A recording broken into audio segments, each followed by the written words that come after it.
di atas Monas.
Lumayan nasi rawon ya.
tenggelam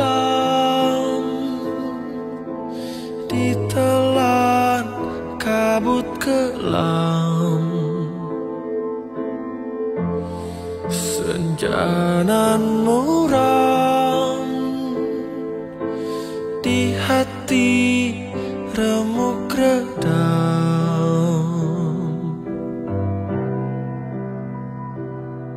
Jalan berliku dalam kehidupan dua remaja kehilangan penawar rindu, kasih pujaan menempuh cobaan. Malam mencekam, rembulan sendu rawan, anak perawan menanggung rindu dendam. Jalan berliku dalam kehidupan dua remaja kehilangan penawar rindu, kasih pujaan menempuh cobaan.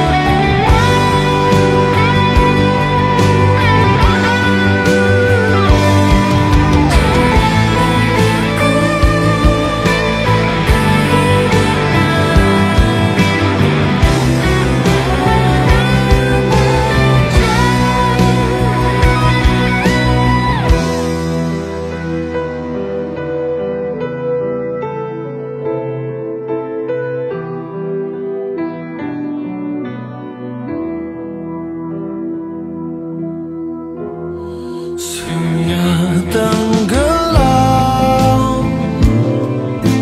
ditelan kabut kelam, senja nan muram di hati remuk redam.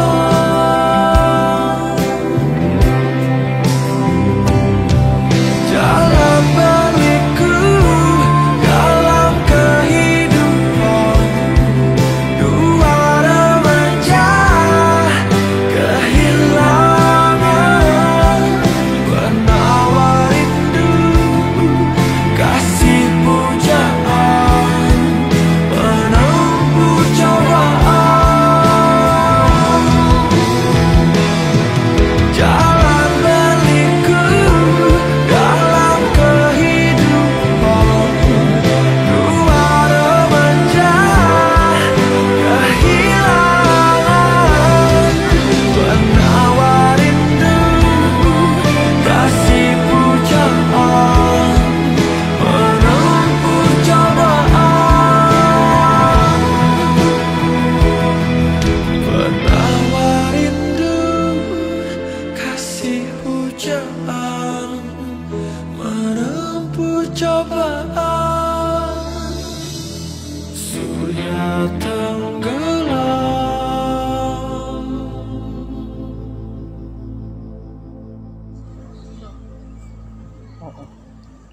Putus. Guys, masih ada jangkrik guys. Lihat. Otomatis, Bang. Masih ada jangkrik perkotaan guys.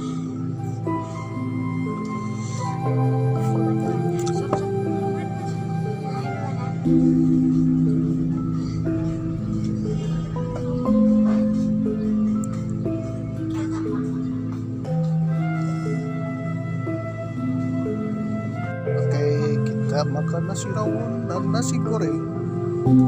Nasi rawon khas. Oh enggak, nasi rawon itu khas Surabaya. Jember kalau nggak salah ya. Oke, rawon. Rawonnya guys. Jadi dari video. Video. Tinggal ini. Lokasinya ada kan? Oke guys. Makanan sip.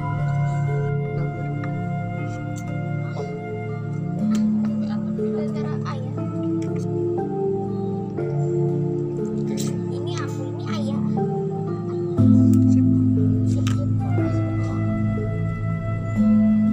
Rep, mau ya pakai.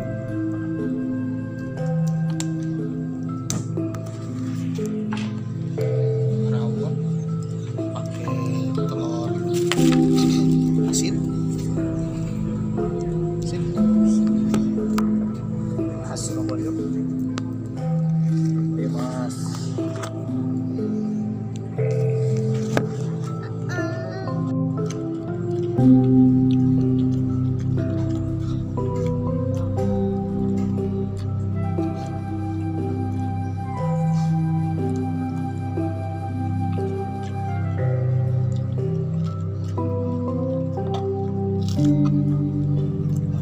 Sebut rawon ini camping dengan toge.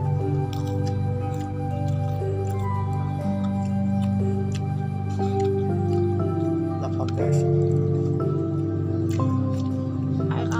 Nasi goreng dari mana? Nasi goreng. Dari Cilacap. Hah? Bisa. Dari kota? Kota? Kotanya kota Indonesia, kota Bandung.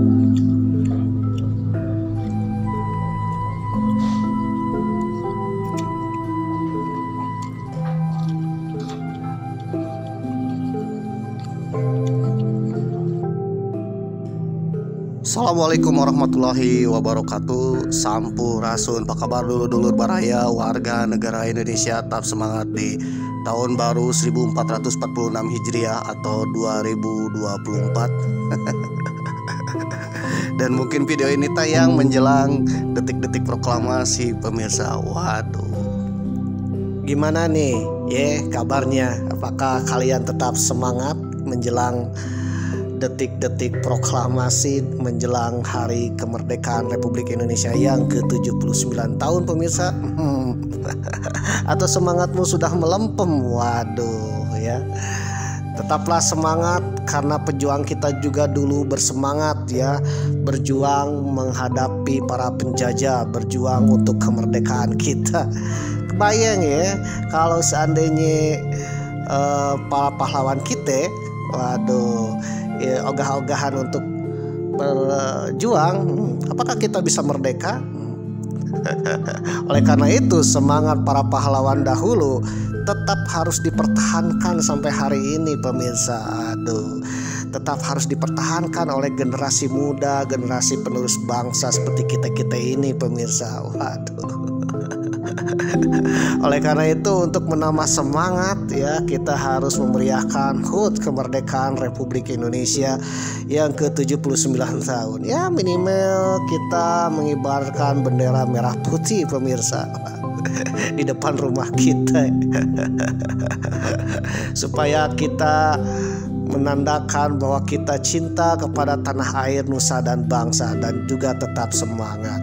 Selain itu, kita juga tetap semangat untuk menjalankan aktivitas kehidupan pemirsa, entah itu sedang naik, entah itu sedang turun pemirsa. Waduh, entah itu sedang jalannya mulus atau berkelok-kelok, atau mungkin ya melewati jalan yang agak-agak berbatu kerikil-kerikil gitu pemirsa. Waduh, tetaplah semangat. Insya Allah semuanya kita yang tetap semangat dapat rezeki ya, dan juga keberhasilan dan juga cita-cita yang diinginkan. Amin. Oke pemirsa, abang-abang, none-none, encingnya babe, waduh, Mamang lagi belajar bahasa Betawi pemirsa. Ternyata logat Betawi ini mirip-mirip dengan bahasa Melayu, bahasa Indonesia. Oleh karena itu, apapun yang dikate oleh orang Betawi ya, semua suku dari Sabang sampai Merauke itu paham pemirsa. Karena ternyata bahasa Betawi ini mirip-mirip dengan bahasa Melayu gitu ya. Waduh. Oke pemirsa, Mamang lagi di Jakarta backpackeran ya. Kebetulan Rail sedang libur sekolah dan juga Mamang agak libur ya, libur yang sempit ini. Mamang akan backpackeran ke Jakarta, keliling-keliling di kota Jakarta ya. Katanya ini kota Jakarta akan pindah status, yang dahulu jadi ibu kota sekarang menjadi, apakah sekarang sudah tidak jadi ibu kota ya? Dan ibu kota negara Republik Indonesia akan pindah ke IKN pemirsa. Ya, Mamang akan lihat nih Bapak Presiden dan Wakil Presiden apakah masuk Istana Merdeka hari ini. Kalau masuk Istana Negara atau Istana Merdeka yang ada di Jakarta, wah, berarti belum pindah. Oke pemirsa, Mamang lagi di Jakarta ya, habis turun dari stasiun Gambir, keliling-keliling di sekitaran Monas dan juga Jalan Medan Merdeka Timur. Waduh, di pagi hari. Sehabis sholat subuh, Mamang keliling-keliling ya, hitung-hitung jalan pagi, menikmati suasana udara segar dan juga lihat orang-orang yang sedang jogging-jogging gitu pemirsa. Ketika sedang jalan-jalan di sekitaran Jalan Medan Merdeka Timur, sekitaran Monas dan depan markas Kostrad dan sekitaran stasiun Gambir, ini perut agak-agak lapar ya, belum sarapan pemirsa. Waduh, belum sarapan. Belum makan nasi bungkus. Waduh, akhirnya Mamang akan mencari nasi bungkus pemirsa, karena yang namanya perut itu harus diisi pemirsa ya. Kalau tidak diisi, waduh, itu Gestapo aja bisa bubar, apalagi backpackeran pemirsa ya. Backpackeran tanpa sesuap nasi atau juga sarapan itu bisa bubar pemirsa ya, bisa kembali lagi ke kota Tasikmalaya dan nggak jadi keliling kota Jakarta. Waduh. Oleh karena itu, karena di sekitaran Jalan Medan Merdeka Timur tidak ada yang namanya nasi bungkus, apalagi pedagang kaki lima, Mamang pergi ke Masjid Istiqlal ya, sekitar 700 meter dari stasiun Gambir pemirsa, menggunakan jalan kaki melewati trotoar pemirsa, dan sampailah ke Masjid Istiqlal ya, masjid terbesar di Asia Tenggara. Waduh, dan menjadi ikon sebagai masjid umat Islam di seluruh dunia. Ikonnya apa? Karena ada toleransi pemirsa ya. Jadi inilah Masjid Istiqlal, masjid kebanggaan semua umat ya, umat Islam dan juga seluruh bangsa Indonesia. Dan di Masjid Istiqlal ini Mamang akan cari makan dan juga mandi. Waduh ya, cocok untuk istirahat backpacker pemirsa. Kebetulan di sekitaran Masjid Istiqlal ada yang namanya Pujasera ya, pusat jajanan rakyat. Waduh, atau kantinnya Masjid Istiqlal pemirsa. Akhirnya Mamang akan pergi ke kantin atau pujaseranya yang ada di Masjid Istiqlal. Ketika sesampainya di pusat jajanan atau kantinnya Masjid Istiqlal ya, ini sebenarnya lengkap kalau buka. Ternyata pas jam 6 pagi itu tutup pemirsa. Waduh, hanya beberapa lapak saja yang buka pemirsa. Banyak yang lapak-lapak belum buka, tapi ada yang sudah buka beberapa lapak. Salah satu lapaknya adalah penjual nasi rawon dan nasi goreng. Waduh, ini satu lapak nih. Ini nasi rawon dan nasi goreng. Kayaknya nasi rawon enak sekali pemirsa. Waduh, kira-kira kalian tahu nggak nasi rawon? Memang juga baru tahu ya sekarang. Waduh, karena penasaran dengan nasi rawon ya, dan rasa nasi rawon dan juga bentuk nasi rawon, akhirnya Mamang pesen nasi rawon pemirsa. Mamang pesen nasi rawon, Bibi dan Ray mesen nasi goreng pemirsa. Dan juga minumannya cukup dengan teh manis dan teh hangat. Waduh. Sambil duduk menikmati suasana di kantin Masjid Istiqlal Jakarta, pemirsa. Suasananya ternyata agak ramai juga ya, karena banyak pengunjung yang berwisata, yang rombongan ya, ternyata mandi, sholat subuh dan istirahat dan makannya juga di sekitaran Masjid Istiqlal ini, pemirsa. Jadi Masjid Istiqlal adalah tempat yang cocok untuk musafir ya, untuk perjalanan ya, salah satunya rombongan atau backpackeran kayak Mamang gini, pemirsa. Dan Mamang pesen nasi rawon. Ternyata nasi rawon ini merupakan salah satu makanan yang terenak, sup terenak se-Asia, pemirsa. Waduh. Pada tahun 2020, rawon menjadi pemenang sup terenak se-Asia. Menurut situs Tes Atlas, dalam penilaian tersebut rawon disajikan di hadapan puluhan ribu panelis melawan 20.000 hidangan lain dari seluruh dunia. Bahkan rawon juga menjadi sup daging populer dan disukai oleh banyak warga internasional. Waduh, nih rawon ini ya merupakan sup terenak, pemirsa. Nah, gara-gara ada istilah sup terenak dan kebetulan Mamang belum sarapan dan ada penjual nasi rawon, ya Mamang pesen aja nasi rawon. Kebetulan tukang nasi rawon pun ya mensajikan, tersedia juga nasi goreng, pemirsa, dan ayam goreng. Akhirnya mesen nasi goreng 2 dan nasi rawon. Ternyata yang paling mengejutkan harganya, pemirsa. Waduh, harganya nasi rawon cuma 15.000, nasi goreng 15.000, nasi goreng juga 15.000. Ya menurut Mamang worth it ya, nasi rawon plus nasinya itu 15.000. Dan juga teh angetnya ya itu cuma 2.000 rupiah, pemirsa, teh anget dan teh manis. Waduh, mantap lah menikmati. Ternyata ketika Mamang menikmati nasi rawon, rasanya luar biasa, pemirsa. Enak sekali, terutama dagingnya mantap. Ada togenya juga, bahkan ada sepotong telur asin, pemirsa, dan kerupuk plus nasinya. Mantap ya, kriuk-kriuk, enak lah. Ternyata nasi rawon ini berasal dari Jawa Timur, pemirsa. Rawon ini merupakan makanan khas dari Jawa Timur, dari Surabaya. Bahkan ada istilah rawon setan, pemirsa, ya, dimana rasa pedasnya itu melebihi setan. Waduh. Dan kebetulan Mamang tidak langsung pedas ya, jadi sambalnya itu dipisah. Malumlah. Ternyata rawon ini enaknya agak pedas sedikit ya. Kalau pedas sedikit itu agak-agak enak menurut Mamang ya. Kalau tidak pedas, menurut Mamang agak hambar, jadi enaknya agak pedas. Terutama bagi kalian yang suka pedas, wah ini mantap ya dengan nasi rawon. Oke pemirsa ya, meskipun Mamang ada di Jakarta, ternyata menikmati khas nasi rawon khas Jawa Timur, pemirsa. Menikmati khas Jawa Timur di kota Jakarta ya. Di Jakarta itu serba ada, pemirsa. Salah satunya adalah makanan khas dari Jawa Timur pun ada.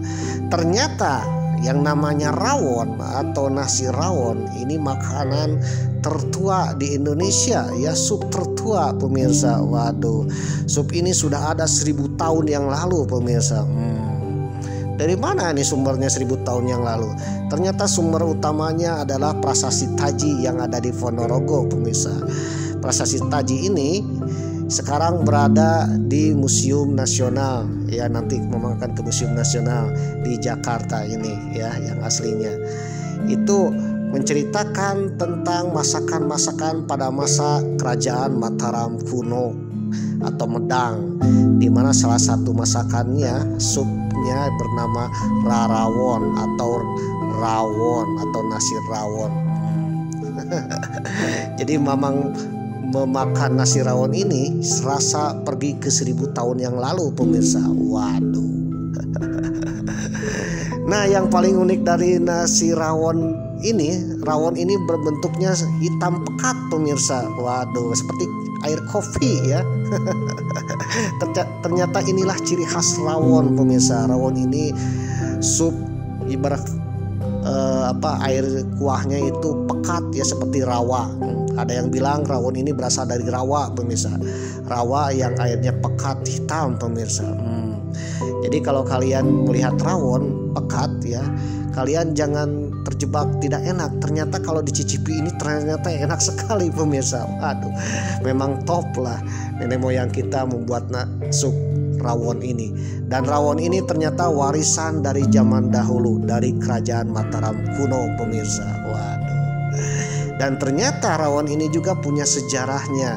Sejarah di mana kerajaan Mataram kuno pindah ibu kota ya, dari Jawa Tengah ke IKN Nusantara, dari Jawa Tengah ke Jawa Timur, pemirsa. Waduh. Dan juga ternyata dengan rawon ini Majapahit berhasil mengusir pasukan Tartar atau Mongol yang datang ke Nusantara, pemirsa. Waduh, ini gimana ceritanya ya? Kalau kalian penasaran boleh ya, jangan di skip ya. Kalau kalian tidak penasaran, simpel dengan Mamang skip aja lah. Aduh. Dan jangan lupa ya, bagi yang belum mencicipi rawon, cicipilah rawon minimal sekali aja, insya Allah ketagihan.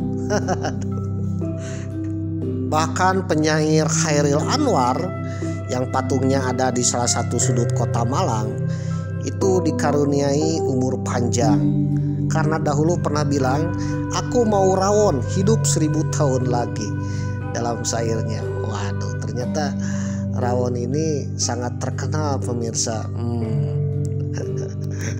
Dilansir dari tirto.id dengan judul artikel Rawon dan Hidup 1000 Tahun Lagi.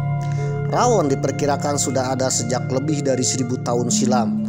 Kehadirannya tercatat di prasasti Taji yang berasal dari 902 Masehi. Ditulis oleh Fitra Ananta Sujawoto, terbit 29 Mei 2023. Rawon merupakan hidangan kuah hitam khas Jawa Timur yang menjadi makanan favorit. Sudah hidup 1000 tahun lamanya. Dalam berbagai catatan yang tersebar di dunia maya, rawon tertulis dalam prasasti Taji yang berasal dari tahun 902 Masehi. Di situ tertulis rawon yang ditafsir menjadi asal muasal rawon hari ini. Prasasti ini ditemukan di salah satu bukit di Jawa Timur dan bahkan dibuat sebelum kerajaan Kediri berdiri, yang berarti rawon sudah ada sejak zaman kerajaan Mataram kuno. Santoso Garjito dan Harmayani dalam bukunya bertajuk Makanan Tradisional Indonesia Seri 2, makanan tradisional yang populer, sup, mie, set, menu nasi goreng dan makanan berbasis sayur, menyampaikan bahwa rawon terbuat dari daging dengan campuran rempah-rempah pilihan sehingga menghasilkan cita rasa yang khas.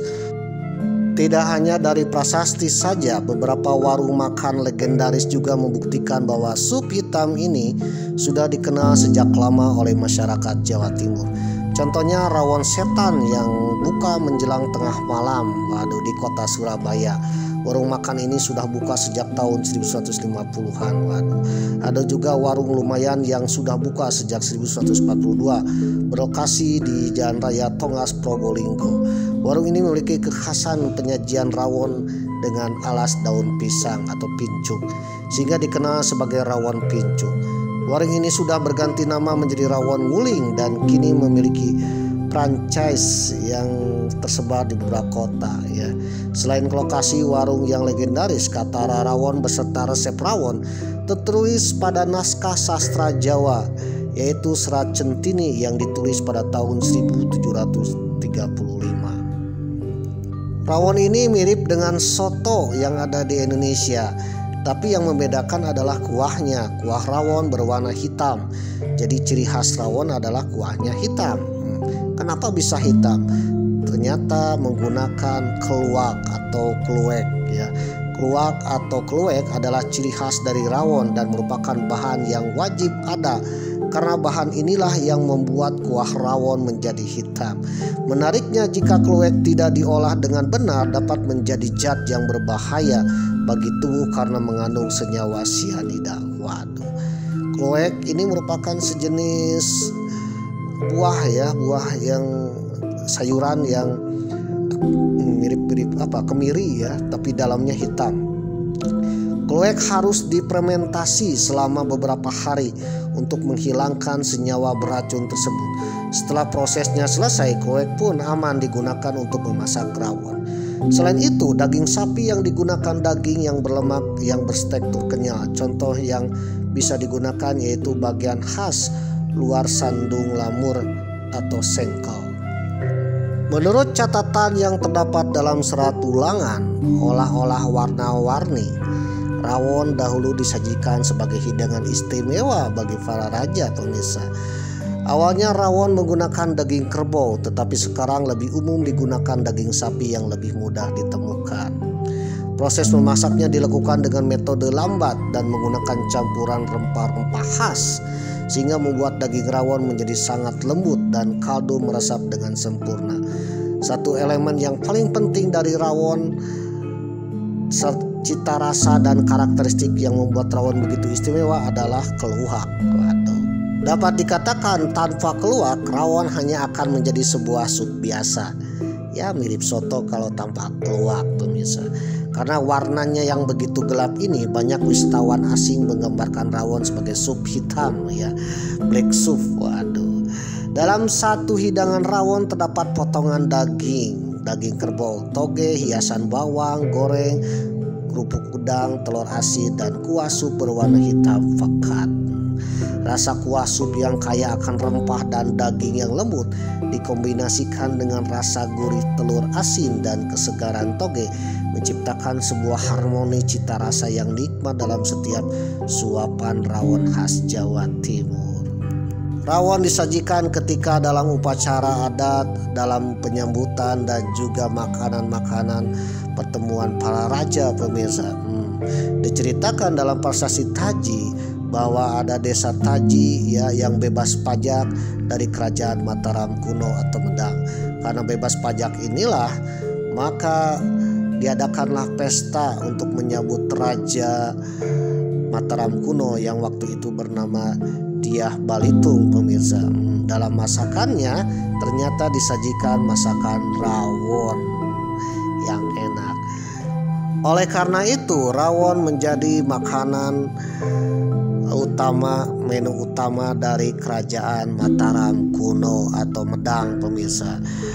Pada masa itu rawon disajikan untuk para raja, para bangsawan, atau dalam upacara-upacara tertentu ya, upacara-upacara adat pemirsa. Lambat laun ternyata rawon pun ya dicicipi oleh rakyat kerajaan Mataram kuno atau Medang.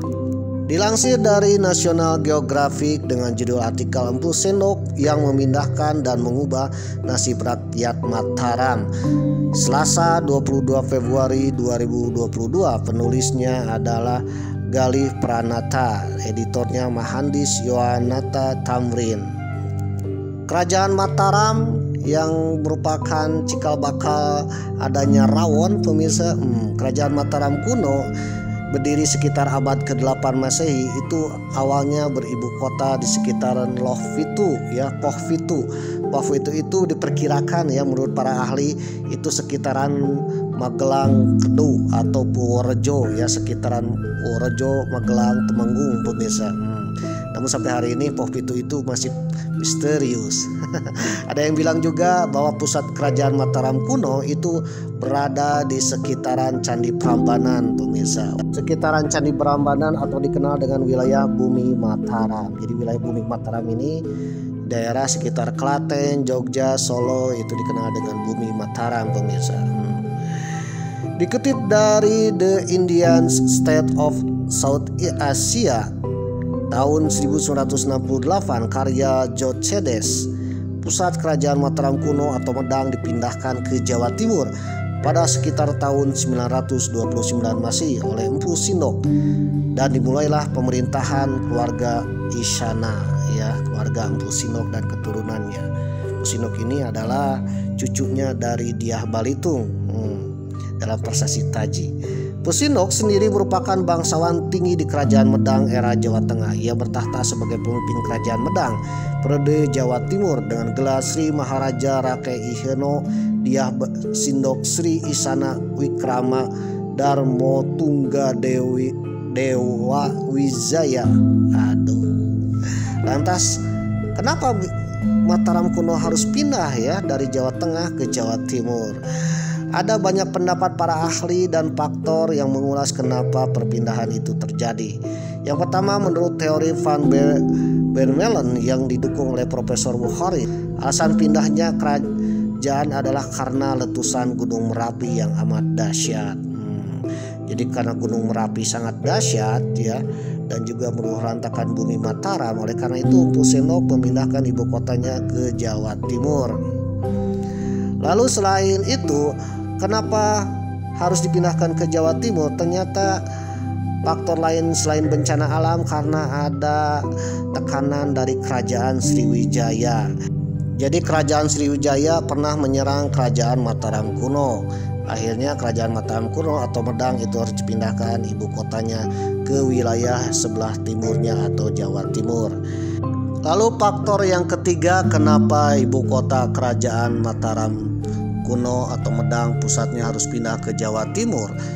Ternyata alasannya untuk perdagangan, untuk ekonomi pemirsa. Kenapa? Karena ternyata di sebelah timur itu dekat dengan pelabuhan, dekat dengan Sungai Berantas yang notabene banyak pelayaran kapal-kapal asing yang berdagang pemirsa. Oleh karena itu kerajaan Mataram kuno itu pindah karena faktor ekonomi pemirsa. Jadi entah itu faktor ekonomi atau mungkin ada tekanan dari Sriwijaya atau mungkin karena bencana alam, yang jelas dalam sejarah ibu kota kerajaan Mataram kuno pindah dari Jawa Tengah ke Jawa Timur. Nah, yang menjadi pertanyaan, ke Jawa Timur itu kemana? Dikutip dari tirto.id dengan judul lamannya Sejarah Pemindahan Kerajaan Mataram Kuno atau Medang ke Jawa Timur. Empu Sendok memindahkan kerajaan Medang dari Jawa Tengah ke Jawa Timur semula di Tamlang, kemudian beralih ke Watu Galuh di Sungai Berantas. Nih, Tamlang ini maupun Watu Galuh diperkirakan terletak di sekitaran Jombang, sekitaran tepian Sungai Berantas pemirsa. Jadi apa hubungannya antara pemindahan ibu kota kerajaan Mataram atau Medang dengan rawon pemirsa? Salah satunya ternyata kenapa ibu kota kerajaan Mataram kuno itu pindah, karena berdasarkan prasasti Taji yang berasal dari 902 bahwa wilayah bagian timur itu banyak sekali buah keluak pemirsa ya, cikal bakal pembuatan nasi rawon. Jadi berkat perpindahan ibu kota inilah maka nasi rawon, makanan sup rawon ya, sup rawon ini makanan khas dari kerajaan Mataram kuno itu tersebar luas di sekitaran Jawa Timur. Dan kebetulan di daerah Jawa Timur ini kebanyakan banyak pohon-pohon keluak pemirsa yang cikal bakal rempah-rempah pembuatan rawon. Sup rawon ini menjadi terkenal sejak zaman kerajaan Mataram kuno hingga berganti-ganti zaman, berganti-ganti kerajaan. Dari kerajaan Mataram kuno berubah ke kerajaan Kediri, lalu berdirilah kerajaan Singosari dan akhirnya kerajaan Majapahit pemirsa. Pada masa kerajaan Majapahit, rawon merupakan makanan sup utama, menu utama kerajaan Majapahit. Bahkan disukai juga oleh banyak kalangan warga masyarakat Majapahit. Ketika para pembesar Majapahit, ketika tamu-tamu agung dari berbagai kerajaan yang datang ke Majapahit, itu selalu disuguhkan salah satunya sup rawon pemirsa. Hingga sup rawon terkenal ke seantero ya, dan juga berbagai bangsa yang pernah singgah ke wilayah Jawa Timur atau Majapahit pemirsa. Dalam laman historia.id dengan judul artikel Kemenangan Raden Wijaya Mengusir Pasukan Mongol, bagaimana siasat Raden Wijaya atau cikal bakal pendiri kerajaan Majapahit ini dalam mengalahkan pasukan Mongol dari Cina pemirsa. Ditulis oleh Tazkia Kamila 31 Mei 2023. Waduh. Kerajaan Mongol atau dinasti Yuan dari Cina itu dipimpin oleh Kublai Khan ya, Kaisar Kublai Khan, kaisar yang menguasai hampir separuh dunia pemirsa. Cucunya Genghis Khan. Merupakan kerajaan yang sangat kuat pada abad ke-13 Masehi. Pada masa itu, kerajaan Mongol memiliki wilayah kekuasaan yang tersebar di berbagai negara seperti Rusia, Asia Tengah, Cina, Irak, Polandia maupun wilayah Asia Tenggara lainnya seperti Vietnam, Champa, Myanmar ya. Meskipun tentara Mongol berhasil menguasai hampir seluruh dunia dan ditakuti oleh seluruh bangsa, tetapi tentara Mongol pun pernah kalah di Pulau Jawa. Ternyata tentara Mongol dikalahkan oleh Raden Wijaya. Siasat Raden Wijaya, di mana Raden Wijaya bisa mengalahkan tentara Mongol, pemirsa. Alkisah tentara Mongol yang dikirimkan ke Pulau Jawa untuk menghukum Raja Singosari bernama Prabu Kartanegara. Kebetulan Prabu Kartanegara sudah digulingkan oleh Jayakatwang, pemirsa. Menantu Prabu Kartanegara yaitu Raden Wijaya itu memanfaatkan tentara Mongol untuk menyerang Jayakatwang. Akhirnya Jayakatwang pun berhasil dikalahkan. Setelah mengalahkan Jayakatwang, tentara Mongol itu mengadakan pesta-pesta, pemirsa. Nah, ketika dalam pesta itulah tentara Raden Wijaya berhasil mengalahkan tentara Mongol hingga akhirnya tentara Mongol pulang kembali ke negeri Cina dan Raden Wijaya mendirikan kerajaan Majapahit. Lalu apa hubungannya kekalahan Mongol dengan Suprawon, pemirsa? Dikisahkan ketika tentara Mongol kembali lagi ke negeri Cina, tentara Mongol itu bercerita bahkan dalam laporan jenderal-jenderalnya kepada Kaisar bahwa pasukan orang-orang Jawa itu kuat karena sering dan kebiasaan memakan sup hitam, pemirsa. Sup hitam yang belum diketahui oleh tentara Mongol. Karena ketika bersama dengan tentara Raden Wijaya, banyak tentara Raden Wijaya dan para petinggi Raden Wijaya termasuk Raden Wijaya sendiri itu memakan sup rawon, pemirsa, sup hitam yang kemungkinan itu adalah sup rawon. Oleh karena itu, tentara Jawa sangat kuat dan tahan dari suhu bahkan penyakit. Beda dengan tentara Mongol yang kewalahan ketika berada di Pulau Jawa. Banyak tentaranya yang sebagian yang sakit karena cuaca dan suhu yang ada di sana, pemirsa. Waduh. Jadi beredar mitos bahwa tentara Jawa atau Majapahit atau Raden Wijaya itu bisa mengalahkan Mongol karena fisiknya yang kuat berasal dari sup hitam yang kemungkinan adalah sup rawon. Apakah benar dengan sup rawon? Bisa jadi ya, dengan sup rawon tentara Majapahit itu sehat-sehat, dan juga dengan otak Raden Wijaya dan kecerdikan taktik Raden Wijaya, tentara Mongol pun bisa terusir dari tanah Jawa. Wah. Kisah menarik lainnya ketika pertempuran Surabaya, pemirsa ya.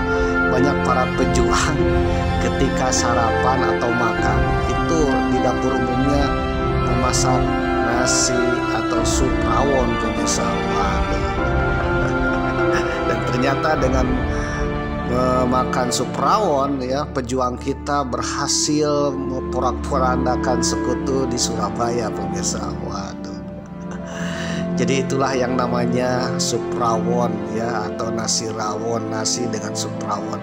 Sup yang enak, lezat, dan konon katanya kelezatan sup rawon ini bisa mengguncangkan dunia, pemirsa.